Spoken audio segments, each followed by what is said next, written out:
Good morning, good afternoon, good evening, North Swing, go to Bury. This is Eagle Eyes on Tech. I am Eagle Falcon. This is a very special episode, without a doubt. This is going to be the first episode that will be recorded after I've been accepted into probably the most popular source for high-end, or high-quality, I should say, podcasts. For a long time now, you could get Eagle Eyes on Tech on iTunes, on Google Play, of course on Spreaker, and just about every other podcast directory that's existed. For the first time, you can now also get Eagle Eyes on Tech on iHeartRadio. Which is, I can't even begin to express how much of a big deal it is to me to see my podcast next to the names of some of the most well-known broadcasters here in America. Next to Tom Brokaw, or Rush Limbaugh, or Mark Levin, or NBC, or CNN, name them. Some little tech nerd like me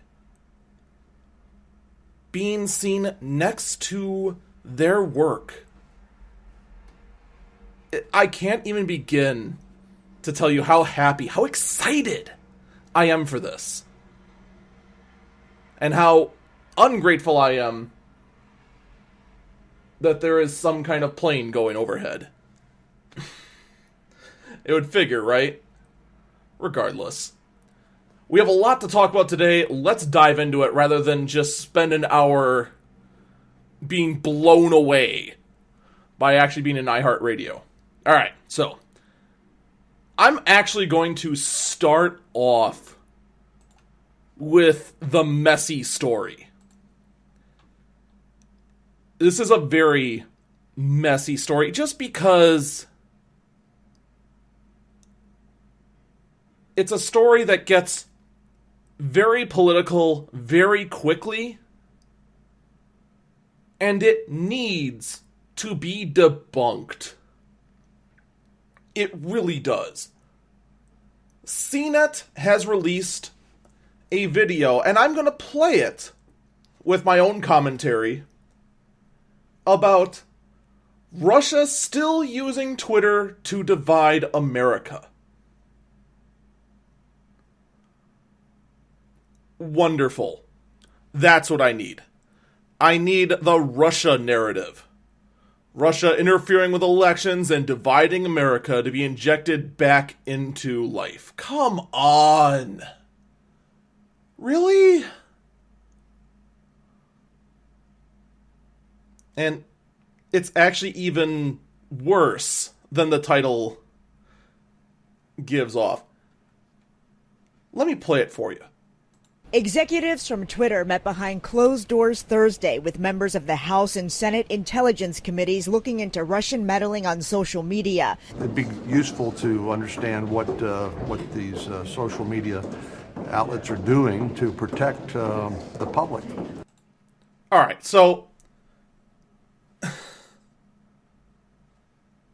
first off, come on.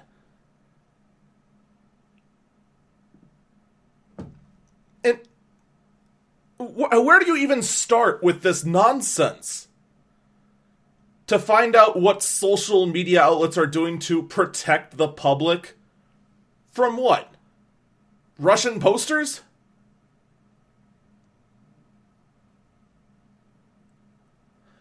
It's so vague from the get-go.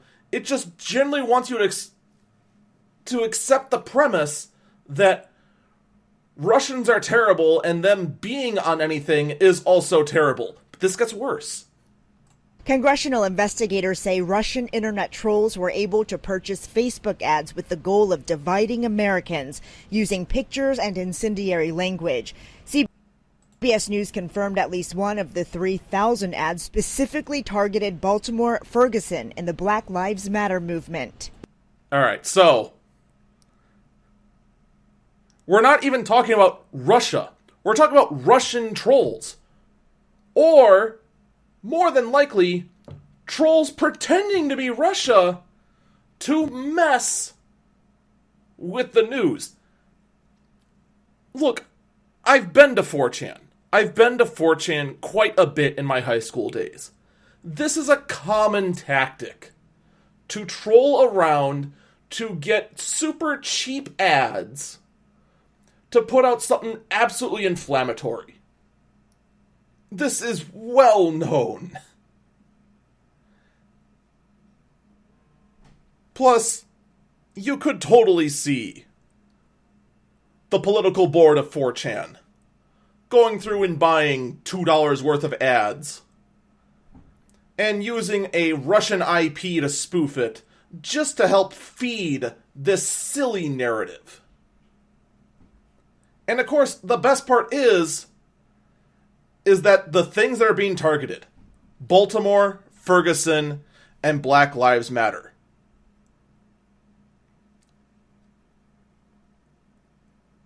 all three of these are very controversial statements that have two sides, of which one side has everything in their power to be silenced. So, I mean,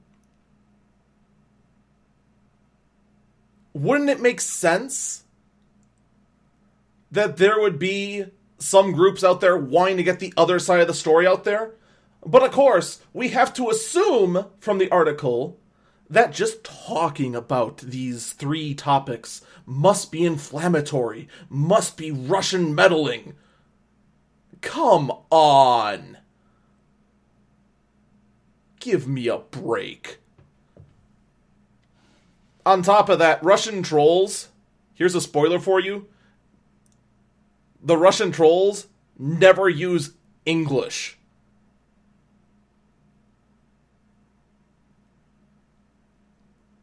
Countless times when the Russian equivalent of 4chan attacks 4chan, they intentionally use Russian letters so that they know that the Russian equivalent of 4chan, which I can't remember what it's called anymore, attacked 4chan. So to say that these pictures, which were all in English by the way, were from Russia is absolutely absurd.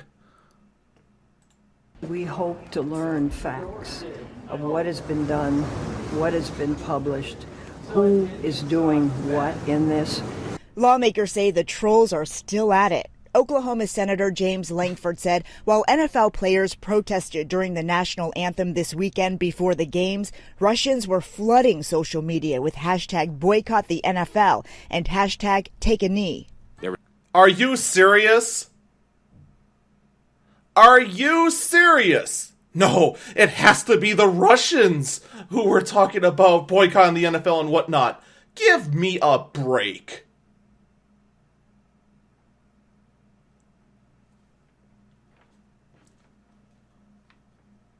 Football players go ahead and take a knee and intentionally disrespect the flag, which ticks off everyone to the point where even people here in Wisconsin, where our fandom for the Green Bay Packers rises to the point of being a religion,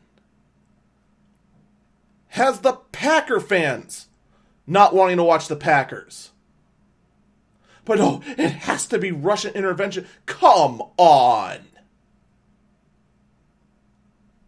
And the best part is for this one, nothing cited. Nothing.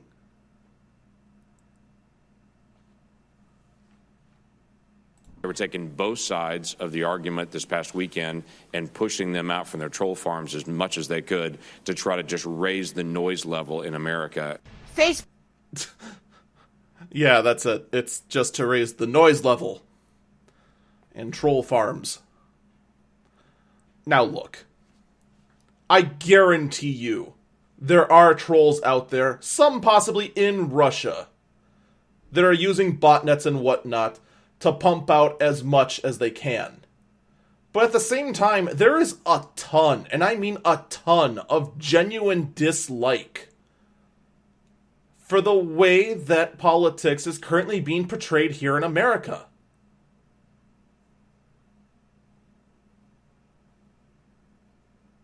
Some silly tweet from a botnet in Russia, which, spoiler alert, is more than likely being controlled in the US by, the 4chaners here, or anywhere, really. It's just such an absurd statement. Let's finish this. Facebook, Twitter, and Google have all been invited to testify about Russian influence on social media at a Senate Intelligence Committee hearing on November 1st.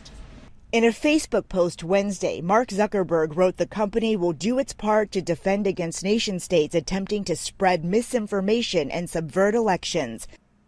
Like what? First off,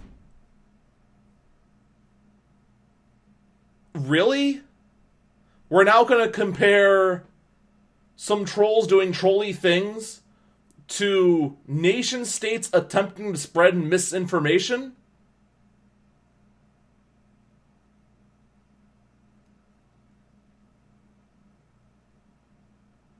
And then you wonder, what? This leaves you flabbergasted. It just blows you away. Completely. Weijia Jiang, CBS News, the White House.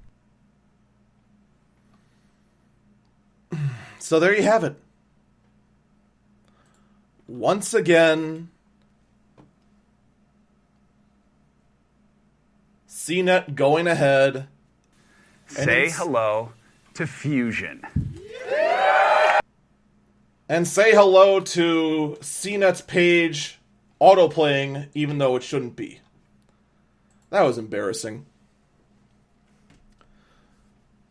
It's another thing I could just go on forever about. About how nobody's page seems to work as advertised. We'll get to the Fusion GoPro camera in just a minute, but I want to finish off on all of this.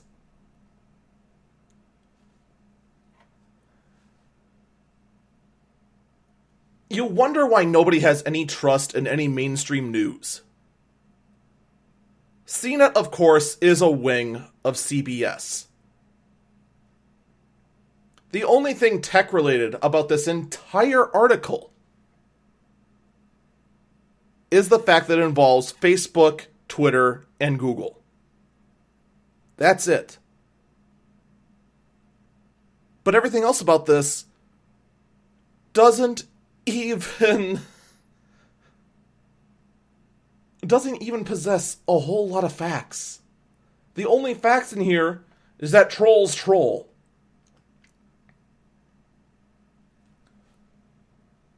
But to just assume that trolls trolling will always result in people believing trolls, and that the government needs to do something to stop trolling, regardless of where they are, it's absurd. It's stupid. And quite frankly, between YouTube already going through using bots to remove videos that are deemed quote-unquote offensive, and Facebook now saying we're going to do everything in our power to stop the Russia state, which is apparently Russian trolls, or even American trolls pretending to be Russian.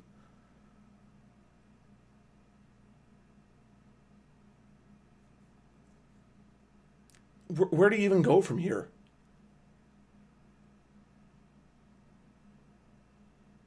Where do you even continue from here? Let's go on to something a little happier. Let's go on and talk about a new show actually coming out here in America. And I'm not going to talk about this long. I just want to talk about the premise. The show is called Wisdom of the Crowd. And the main reason I want to talk about this show is just because, on the same line of trolls, it's just silly. The premise of the show is a tech CEO resigns from his position to launch a crowdsourcing platform to help solve the murder of his daughter.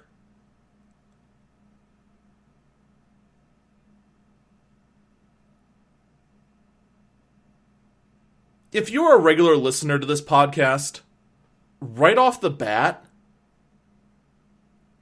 you're going to notice something kind of wrong with the premise.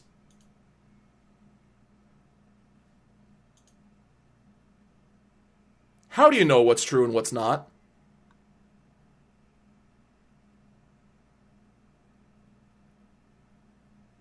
Now, granted, in the little interview that the staff gave to CBS about the show, they admitted 90% of all crowdsourcing can just be thrown out.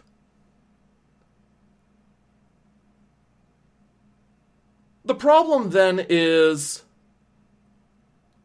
how do you know that some of the 90% isn't actually part of the 10% you wanted?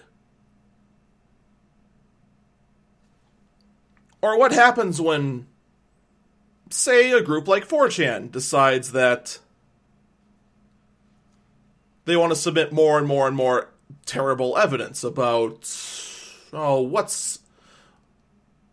just imagine something. Whatever you're imagining is probably tamer than what 4chan could do. I'd mention on this podcast what they could do, but I won't, because I didn't mark this as explicit.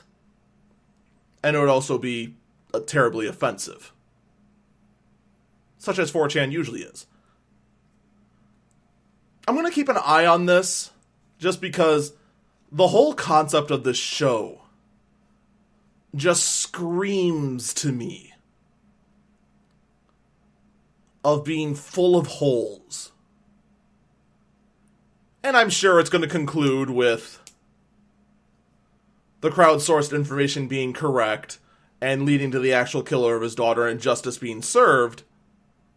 Because, of course, it's a TV show. How much faith do you really have in that? I'm just really skeptical. But, of course, it's a work of fiction. The thing is, I'm worried that too many foolish people who don't know how technology works and want to believe that trolls don't exist will think that this is actually a thing that could happen. Kind of like how too many people think that yelling enhance at a screen will allow you to zoom in on a picture and have it be crystal clear. With that, let's move on. Let's move on to something from PC Per. About something that I'm kind of surprised about regarding the iPhone. So, you know from 2 weeks ago, I talked about the iPhone 8 and the iPhone X, which I'm going to keep calling the iPhone X despite the fact I know is the iPhone 10. That they're both being released with an A1011 Bionic chip. And in the keynote, Apple talked a little bit how it's an improved chip, but didn't talk about how improved it is. Which, oddly enough, is not like Apple at all. In fact, they are the ones to try and claim that the A10X chip inside the iPad Pro could compete with an actual desktop workstation. By the way, there's no way that's possible. Don't tell the Apple fanboys that. The thing is that the A1011 Bionic, I should clarify, is shockingly more powerful.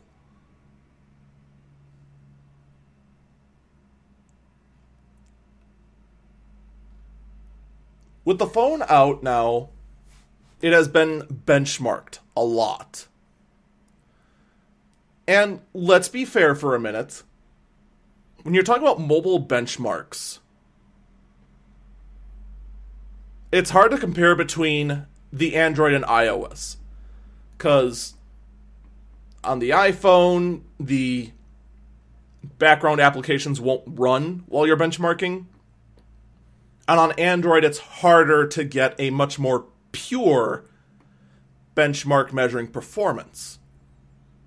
So that's why I've always been reluctant to talk about iPhone versus Android as far as performance goes, because there's a massive difference. Like, just for example, the overall benchmark, just comparing the Samsung Galaxy S8 Plus, that scores 1,844 on single threading. The iPhone 7 on the A10 scores 3,486. But the S8 Plus on the multi-threaded scores 6188, and the iPhone 7 on multi-threading scores 5728. So the S8 wins out on multi, but you also have to consider whatever's running in the background affects everything greatly. Like you wouldn't believe.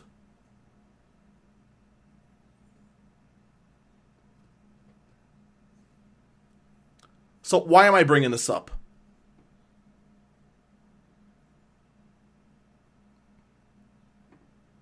Because I'm going to compare the iPhone 7 and the iPhone 8 to each other. The same operating system, different chips. The A10 versus the A11. Single-threaded processing. On the A10, 3486, that's the iPhone 7. And on the iPhone 8, 4,233, 4233. 800 marks higher. Close to 20% faster. But that's not the shocking number. Multi-threaded applications on the iPhone 7 on the A10 Fusion chip scores 5728, as I said earlier. On the iPhone 8, the A11 chip scores 104. I'm sorry. I said the number wrong. It's not quite that high. 10,490. 10490. That is an 85% performance increase.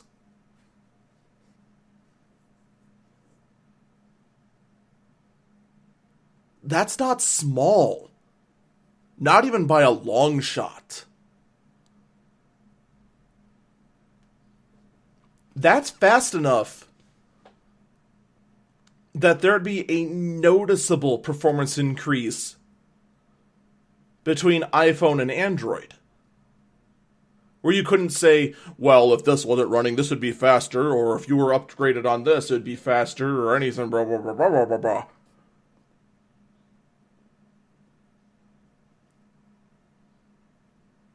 That's the difference between a Pentium 4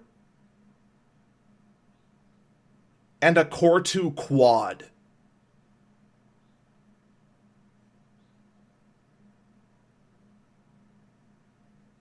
Desktops don't see that kind of performance jump for about 2 years, normally. Unless you're in the recent era of computing where AMD couldn't do anything, in which you didn't see that kind of performance increase for 10 years. Again, it's not small. Not even close to being small.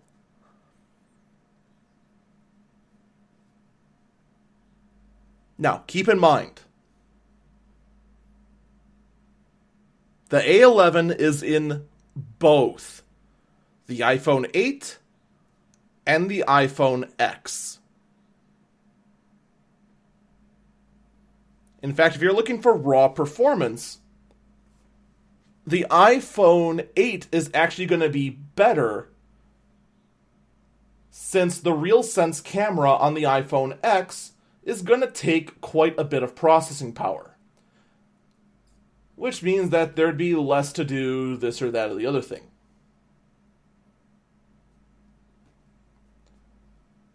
One last comment. 2 or 3 weeks ago, whenever the heck it was now, when I talked about the iPhone X and the RealSense camera, and how it had a built-in face rig, one of the comments I said is, I can't believe it's going to run all that well, because it takes a lot of processing power to run face rig. And it's true. A lot of the people who stream on Twitch that use face rig, that animate a dog or something like that, instead of showing their actual face, they usually have to have a separate computer just to run that talking dog in real time. The A11 chip and its 85% performance increase, that is the real reason why it can do facial recognition and why it can do animated emojis face rig style. Granted, the RealSense camera is necessary to make it happen, but without this chip, if you stuck the A10 into the iPhone X, facial recognition and the animated emojis would not happen. Plain and simple.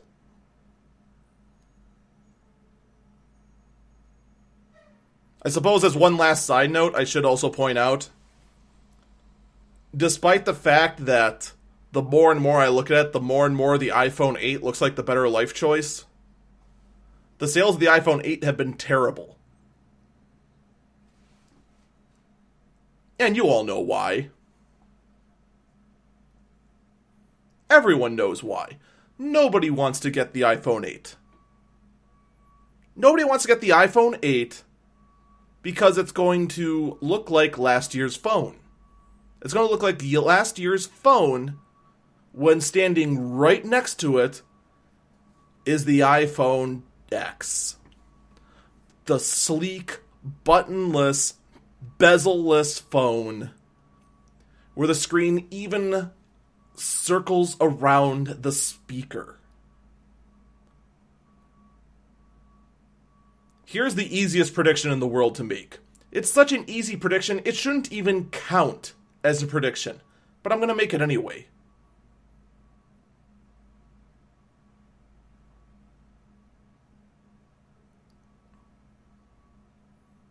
The iPhone X will break all iPhone records.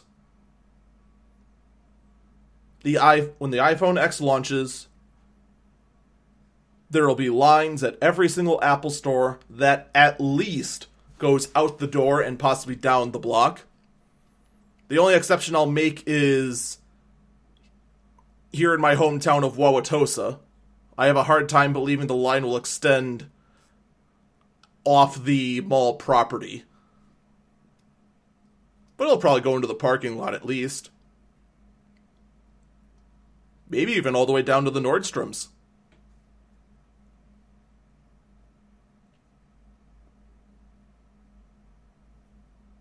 Everyone will line up for it.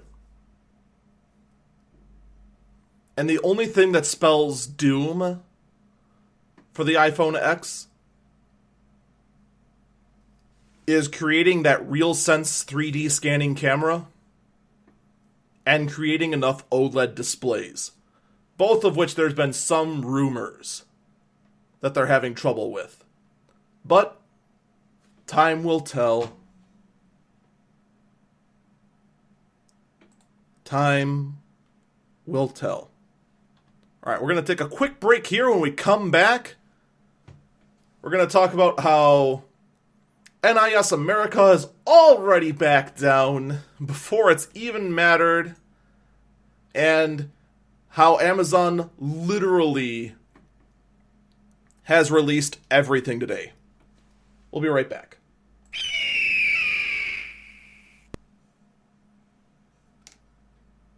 All right, let's talk really quick about supporting the podcast. This podcast is not sponsored by anyone. It's actually supported by viewers like you, by listeners like you. And if you want to help out, all you have to do is go to twitch.tv/eagle_falcon and do just about anything on there.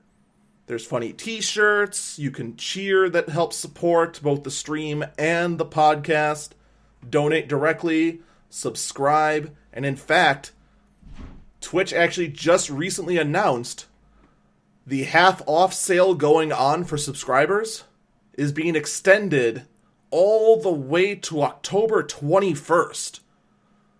You can subscribe for the first time at half off and still support whoever you're subscribing to at the full amount. Again, that's twitch.tv/eagle_falcon. Thank you, and back to the podcast.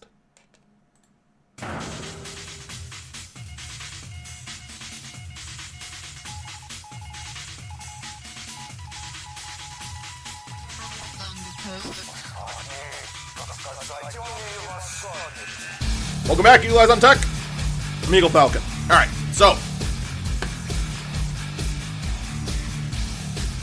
Amazon, I don't know how I missed it, but Amazon announced Everything Echo. The Echo, if you don't know, and I'm not sure how you wouldn't know, is the smart speaker that Amazon sells. It's commonly also referred to as Alexa because it responds to the word Alexa. And yes, I am currently saying Alexa as much as possible in hopes of taking advantage of the fact that people leave their Amazon Echo while listening to a podcast because it's guaranteed to trigger. Just like when I said, "Hey Siri," my phone would turn on right now, which it didn't, actually. So, there's a new Echo for $99, which it's newer. It looks sleeker. It's got more of a felt look to it. It's still the same sort of cylindrical shape. The only thing that I'm a little worried about is that it looks a little dangerously close to being a scratching post for a cat. So, although it's a new design, I would recommend you check it out to see if it's something for you. If you have cats, definitely try to keep it out of reach of the cats, which is going to be extremely difficult. The original design, which is the metallic plastic look with the perforated bottom half, that's now being rebranded as the Echo Plus. And it's supposed to have more features similar to a smart home hub, as opposed to just your standard asking the Echo what the weather is or what time it is sort of thing. In addition to that, we have the Echo buttons, which, I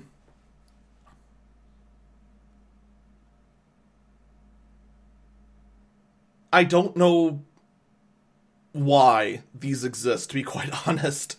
Other than they're neat for very niche little things. They're buttons that you can rig up to do various little things, including, and it's the only thing they actually toted out, being used as like trivia game show buzzers. That all three of them linked together, only the one that was hit first would light up. I'm sure there's a bunch of other things they could be used for, and I would find these super neat if it weren't for the fact that I stream Jackbox games on my own Twitch channel.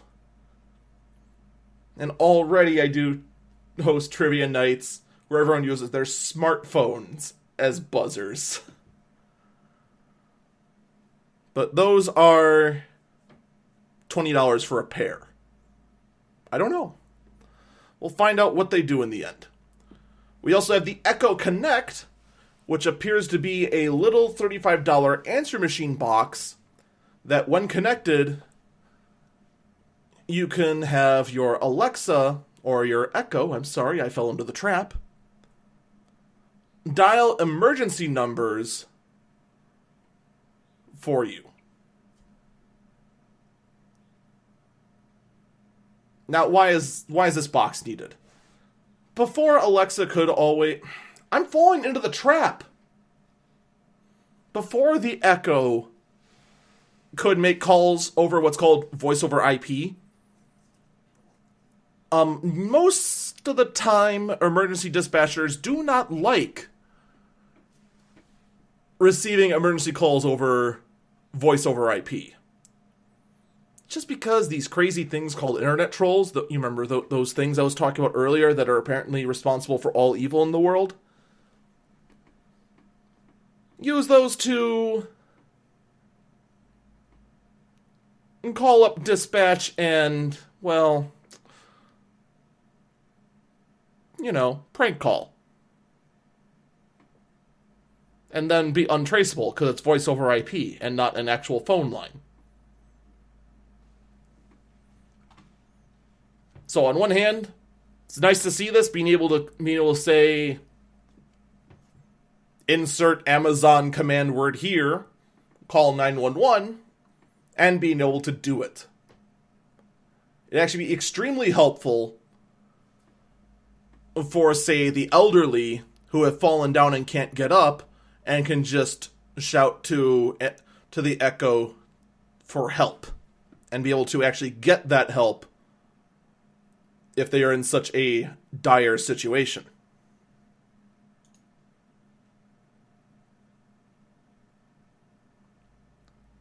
Oh, by the way, do you remember Big Mouth Billy Bass?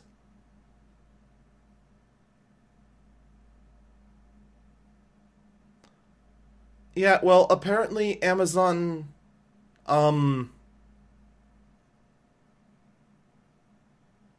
wants to somehow work with the talking fish maker to have Alexa inside that to lip sync other songs other than Don't Worry, Be Happy and Take Me to the River.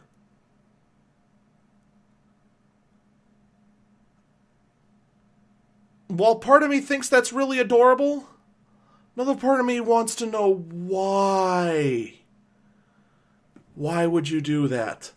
All right, in addition, we also have a $70 Fire TV 4K, a small box powered by Amazon's Fire TV that can display 4K in it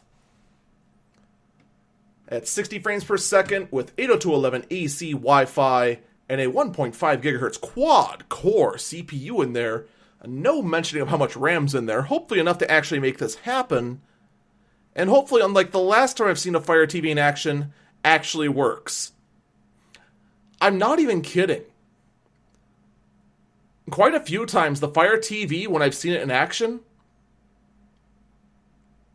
it worked so slowly it made me cry. It was really, really sad. And it wasn't even like the internet was really bad. It was moving from menu to menu. Had a 30-second delay on it.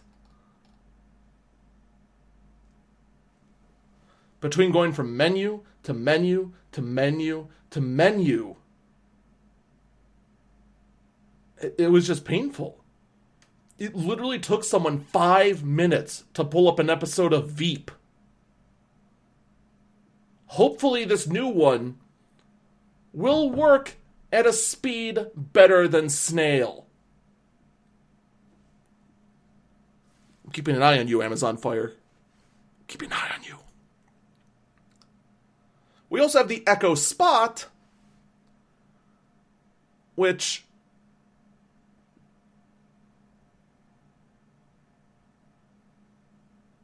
I don't even know what to say about this thing. The Echo Spot is a small, it looks to be about a 2-inch circular display with a camera in it that has the Echo Amazon features in it to a certain degree, in addition to being able to make voice calls and being able to display the time. So, I mean, cute little alarm clock, but I don't know if this needed to exist.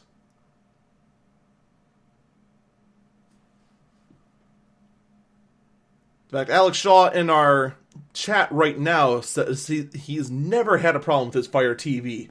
Out of curiosity, which version of the Fire TV do you have? I might need to do some more research in it, see if it actually is something about the versions.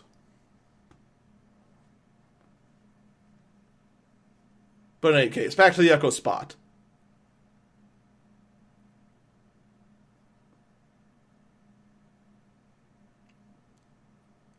So yeah, Amazon created a circular alarm clock that can also make calls. On one hand, I think it's a good idea. On the other hand, I don't know how I feel about having a always-on device always listening to me with a camera built into it in my bedroom. And this is coming from the guy who has, next to his bedroom, a big condenser mic and a high-quality HD camera for the purposes of broadcasting.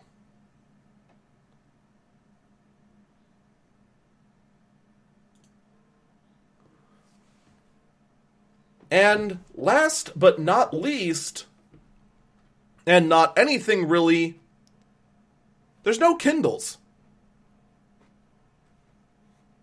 Apparently this time around there were no need to talk about the Kindle.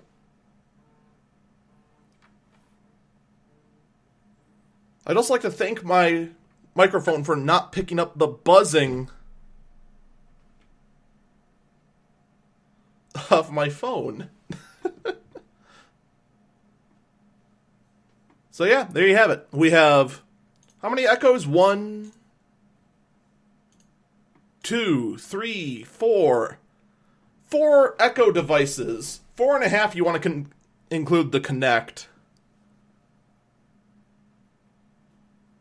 I'll tell you, Amazon could not be any more in to the Alexa ecosystem. Alright, Alex says, one's a refurbished one with a voice remote, but they're both ones with Alexa built in. Alright, so they gotta be newer ones. So maybe the ones I've seen are kind of the older ones, the originals. Unfortunately, as far as the Fire TV goes, I don't know the various versions. So maybe the one with the 4K won't be absolutely terrible. I mean, it did say it was a 1.5 gigahertz quad-core CPU. Or they say that was a GPU.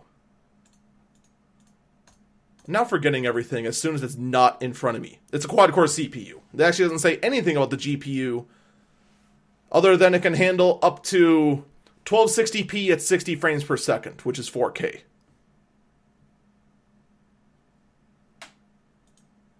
Alright. We're going to shift gears radically. We're going to go back to last week. I talked about this. Or was it the week before? I don't remember. I talked about how NIS America, this is the publishing company for a lot of Japanese games, said that they will try to ban and pull any and all videos and streams that give spoilers for their game Danganronpa V3, which is a visual novel murder game. Mostly mystery solving. And If it's going to be anything like the previous two, it's going to be really, really weird. And probably also a lot of fun. So, I have 4 tweets in front of me. And I'm going to read them out. Alright? PSA. We're requesting that all streamers, influencers, and media to respect the guidelines placed by Spike Chunsoft for Danganronpa V3. One of 2. Second one. Those who decide on breaking guidelines will risk being contacted by Spike Chunsoft to remove any video content past Chapter 1. These are the 2 original tweets that came out and started the whole controversy, alright? And the part I love about this, and this is actually something that wasn't reported on a whole lot, and even I didn't get this right off the bat. They're immediately saying, hey, it's not us, it's Spike Chunsoft. Which, I actually blame myself for not noticing this. To say that it's all Spike Chunsoft's fault, that people are going to get notifications, is absurd. Spike Chunsoft is the Japanese developer who made these games. The game in question, Danganronpa V3, has been out in Japan for 9 months.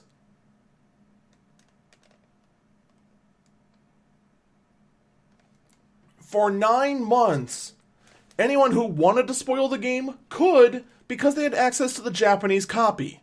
And guess what? People did. There are tons of spoilers out there. And as long as you're halfway savvy using the internet, you can avoid 100% of them. So, realizing this, the day of the release, NIS America releases this. Danganronpa V3 streamers. Streaming past Chapter 1 is not recommended, but if you stream, please remind viewers that there are spoilers. Thanks.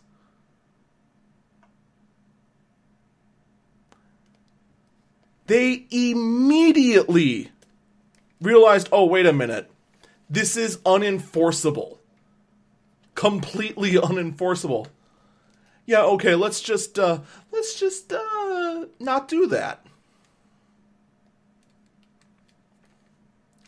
Plus, I do love this. Please remind the viewers that there are spoilers. You're watching a stream of a game. Of course there's going to be spoilers. That goes without saying.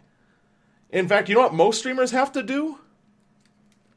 The streamers have to tell the viewers not to spoil it for them. It is infinitely more plausible for the game to be spoiled for the streamer than for the game to be spoiled for the viewers. Then NIS, how long after? 3 minutes later, after the first tweet, to clarify, streaming Danganronpa V3 past Chapter 1 will not get anyone banned. Please remind players there will be spoilers past that point.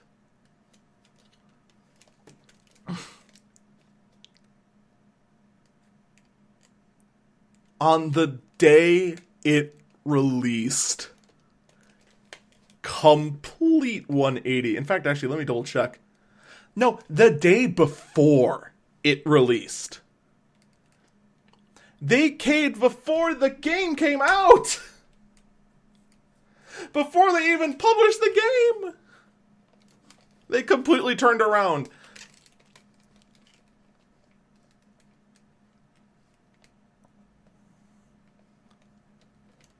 So, here's my advice to other game developers.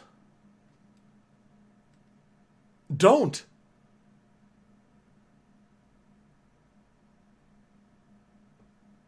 Don't do this. Because in the end, you know you're going to have to cave.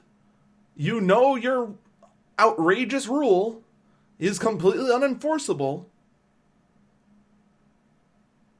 And you know there is no way on earth you can ever stop the internet from trying to spoil anything. There's just no way.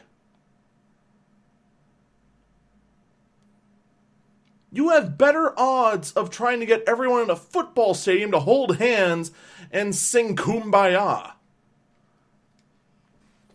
By the way, the odds of that happening are also near zero. Spoilers. So please, to the rest of the developers who want to try and control spoilers on their game, just stop. Just don't. There's nothing you can do to stop it. And any attempt you try to do, no matter how extreme or how little it is going to make you seem foolish. Especially if you go to levels that NIS did, which is originally to declare that the game developer in a different country will ban you from the internet. Yeah, okay. Let me know how all that works for you. Let's go on to just talk about GoPro, shall we? GoPro unveils 2 cameras. One, they released the GoPro Hero 6. This is, when push comes to shove, a boring refresh of the other cameras that is bigger, better, and badder than before. Although it's great, it's an upgrade camera. Shoots more pixels, shoots better quality, shoots better frame rates, etc., etc., etc. It's a good update, nothing wrong with it, it's just boring. I know that in itself sounds boring,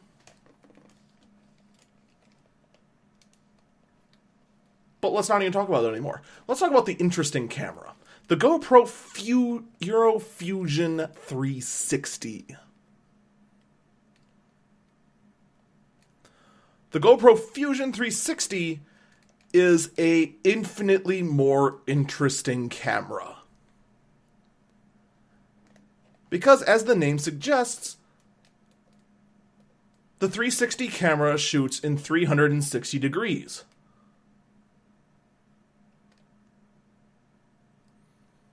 So that means, let's pretend you're insane and go skydiving. Not to say that everyone who goes skydiving is insane, but you're a little insane.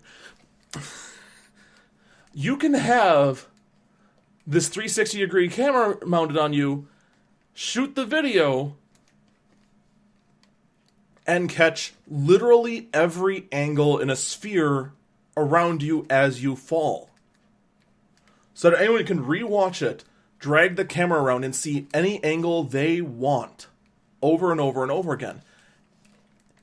It shoots it at 5.2K spherical video at 30 frames per second, or, probably the much better option, 3K spherical video at 60 frames per second, as well as as well as 18 megapixel spherical shots.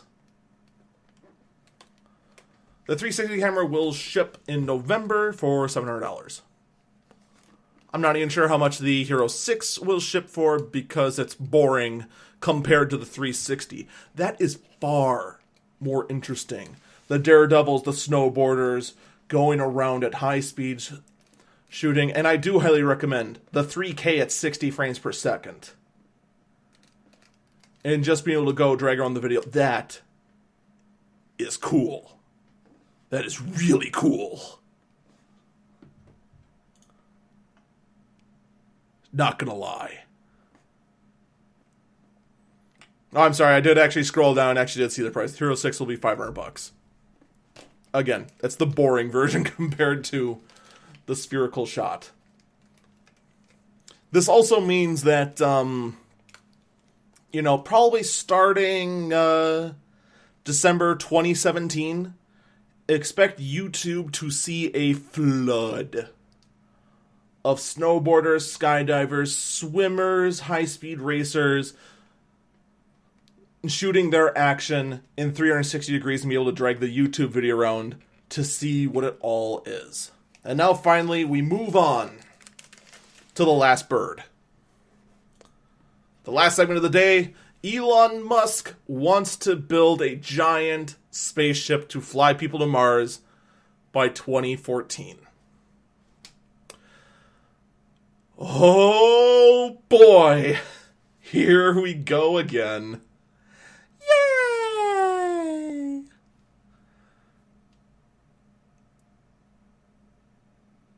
Elon Musk wants to, what more is there to say? The SpaceX program plans on building a spaceship that can fly people to Mars by 2014.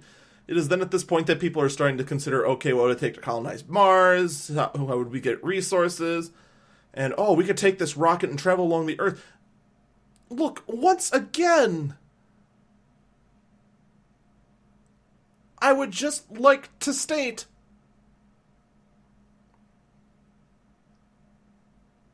you need to focus your priorities. Elon, I get it. You dream big. You got big dreams and a brain that wants to jump all over the place.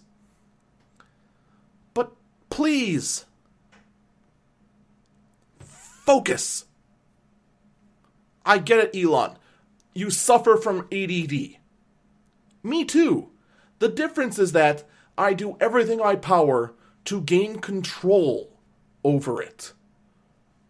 To make sure that I stay focused on one thing at a time. The first step here is to accept that you do suffer from this disorder. Okay? That's the important step. The second step? Controlling it. Between the Tesla cars, the Tesla Semi, the SpaceX colonizing Mars, the crazy underground high-speed tunnels in Las Vegas, the drilling more holes with the Boring Company, which is part of the whole tunnel system, and, I don't know, discovering alien life, whatever you're thinking about, Elon, get a hold of yourself, man. Please. And I know there is a 0% chance that anything I just said will ever get to Elon. But at least other people are, in fact, trying to get to Elon. The satirical news source called The Hard Times comes up with, and I want to stress, this is a satirical headline. This is not true. Elon Musk unveils supercomputer capable of simulating the entire universe or running player-unknown battlegrounds on medium graphics. Now, first off, every gamer who is listening to this right now just gets a chuckle on that because they know how terribly optimized and how terrible PUBG runs, or PlayerUnknown Battlegrounds. But doesn't this sum up Elon Musk?